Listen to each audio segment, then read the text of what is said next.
ज्यावेळेस विजय थलपती यांनी घेतलेला निर्णय मद्रास हायकोर्टाने सेटासाइड करून टाकला, बाजूला करून टाकला, स्क्वॅश करून टाकला, त्यावेळेस सुप्रीम कोर्टाने मद्रास हायकोर्टाला स्पष्ट भाषेत सांगितलं की तुम्ही कोण आहात गव्हर्नमेंट पॉलिसी क्वेश्चन करणारे. नमस्कार, मी ॲडव्होकेट अजिंक्य तापकीर. कायदेशीर अपडेटमध्ये आपलं हार्दिक स्वागत आहे. मंडळी, नेमकं झालं काय होतं तर विजय थलपती हे सप्टेंबर 2025 मध्ये एक पॉलिटिकल रॅली अरेंज करत होते. ज्यावेळेस ती रॅली चालू होती त्यावेळेस बऱ्याच मोठ्या संख्येमध्ये गर्दी झाली होती आणि अचानक चेंगराचेंगरी झाली. एकूण 41 लोकांनी आपला जीव गमावला तर 60-70 लोक मोठ्या प्रमाणामध्ये जखमी झाली.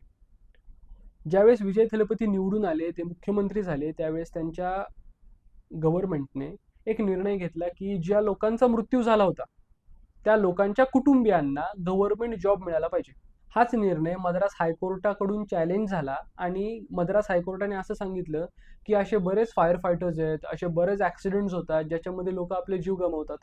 मग अशा लोकांना तर आपण कॉम्पेन्सेशन देतो, मग याच लोकांना गव्हर्नमेंट जॉब्स का दिले गेले पाहिजेत?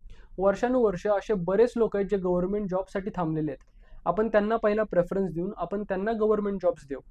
ज्यावेळेस हा मॅटर सुप्रीम कोर्टामध्ये गेला त्यावेळेस सुप्रीम कोर्टाने स्पष्टपणे सांगितलंय की तुम्ही कोण आहात गव्हर्नमेंटची पॉलिसी डिसाईड करणारे. त्याच्यानंतर सुप्रीम कोर्ट असं देखील म्हटलं की जर कोणत्या कुटुंबामध्ये एकच व्यक्ती कमवत असेल आणि त्याचाच मृत्यू झाला असेल तर ती गव्हर्नमेंटची जबाबदारी नाही का त्याच्या मुलीला किंवा त्याच्या मुलाला एक गव्हर्नमेंट जॉब देण्याची. असं म्हणत सुप्रीम कोर्टाने मद्रास हायकोर्टाने दिलेला निर्णय सेटसाइड करून त्या 41 लोकांच्या परिवाराला, म्हणजे एकूण 31 लोक आहेत ज्यांना गव्हर्नमेंट जॉब मिळणार आहे. या निर्णयाबद्दल तुम्हाला काय वाटतं मला कमेंट्समध्ये नक्की कळवा.